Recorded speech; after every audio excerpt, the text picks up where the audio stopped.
It's got a volatility, and this volatility is not for everybody. But generally, what I recommend for your precious metals portfolio, if you're prepared to accept the volatility in silver, have 2/3 of your metal in gold and 1/3 in silver. And before this bull market is over, because of silver's outperformance, you'll end up having more than 50% of your portfolio in silver. How about the shares very quickly, James? Juniors are finally picking up a bit here. And Jim Sinclair said in his last interview the juniors would outperform. What are your thoughts here, James? Because, when people talk about a gold bubble, it's almost comical because some of these things are down 80% or more still as we are doing this interview. And, of course, as you know, as we get in the manic phase, those will be at extremes. But it's a joke talking about a bubble here. What about the juniors? Yeah, it really is a joke. I look at the majors more so than the juniors, and the majors are even cheap, so I'm sure the juniors are even cheap because the majors are cheap. I like to use statistics and numbers and look at historical averages to make some determination as to whether things are good value or undervalued or overvalued. And one of my favorite ones is using the XAU index and figuring out how many grams of gold it costs to purchase the XAU. And historically, when it takes 6 or less grams of gold to purchase the XAU, the stocks are cheap relative to bullion itself. Conversely, when it takes 10 or more grams of gold to purchase the XAU index, the stocks are expensive relative to gold.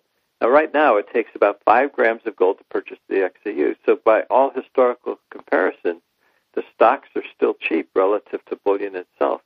And, given the fact that I'm bullish on gold here and expect gold to be going much higher next year, I have to take a, very bullish view on the mining stocks as well and expect that just like silver is outperforming gold this year, I think the mining stocks are going to be outperforming gold for, some time into the future.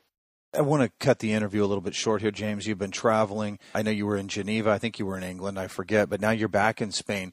Very quickly, Indian Central Bank purchase of gold, and Barrick announced they've covered their hedge book entirely. What are your thoughts on both those, James? Well, first of all, I'm not sure Barrick has covered all of its hedges. They've made statements before in the past where they said they've covered their hedges, and they just renamed stuff and left it open. So I'm not sure that all of their hedges have disappeared, and I haven't had a chance to look at their financial statements to see. We probably won't know for certain until the December 31 numbers are out, and we can take a look at the footnotes, because that's where they hide all of this stuff. So I would stay away from Barrick for the time being. There's so many other good mining companies that have never hedged. Why fool around with a mining company that seems to love hedging? And the other thing that Barrick has done is they've hedged a lot of their other stuff. They hedge crude oil prices and a bunch of other things. Who knows whether those things are working out or not. But with regard to the Indian Central Bank purchasing, this is sort of interesting because for decades, the U.S. government has tried to take gold out of the international financial system. They changed the rules of the IMF to do that in the late 1970s. So any central bank that basically announces a gold purchase is risking the ire of the U.S. government. The fact that India and China and some of these other central banks are announcing these gold purchases is, in my mind, showing that these central banks are acting more now for their interests as they perceive it, rather than doing what the U.S. might be suggesting them to do with regard to gold. So, there may be more central banks taking that kind of attitude, in the future. I think the key is to watch the dollar. We have a bounce again today, but, when we spoke in August, Eric, the dollar index was at 78.5. Here we are at 75.5 after a big bounce from 74.5 or 74.60. The long-term trend in the dollar is down, and I think that within a few days, this one-day rally in the dollar index is probably going to end, and you're going to just see the dollar index do what it's been doing all year, or for several years, just continuing to work itself lower. There's no reason why the dollar should be bought. It hasn't fundamentally changed. The conditions that have caused the dollar index to fall remain in place, and as a consequence, continue to avoid the dollar, continue to accumulate the precious metals.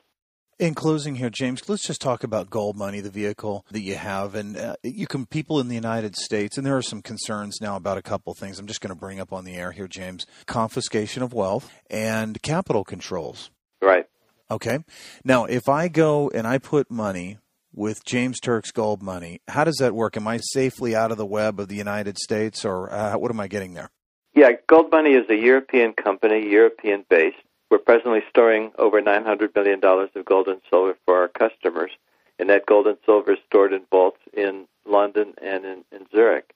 When gold was confiscated back in 1933 by Roosevelt, gold that was owned by Americans outside the country was safe. It was not confiscated.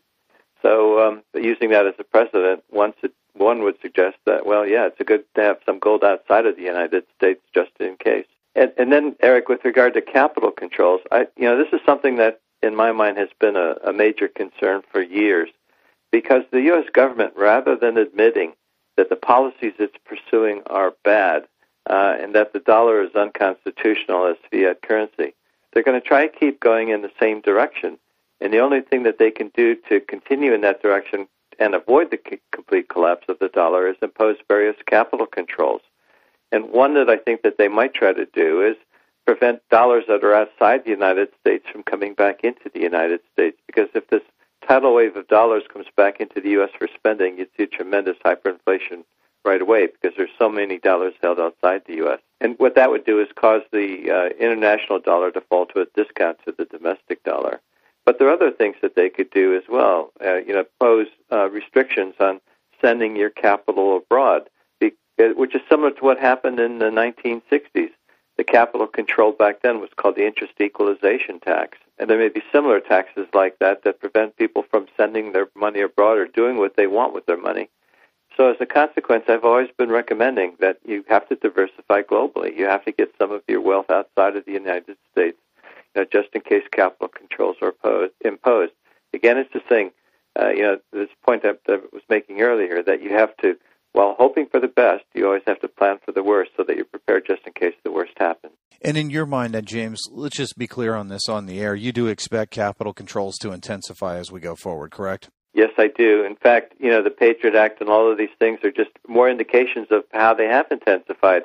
And rather than rolling some of the Bush stuff back to give people more freedom, the Obama administration seems intent on maintaining all of the Bush policies.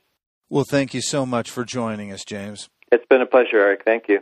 Thank you for joining us at KingWorldNews.com. Remember to tune in next week where we will have the always popular Dr. Mark Faber as well as Jeffrey Sout, Chief Investment Strategist from Raymond James. Also remember to go to our Gold Plus page for the exclusive weekly interview with Ted Butler.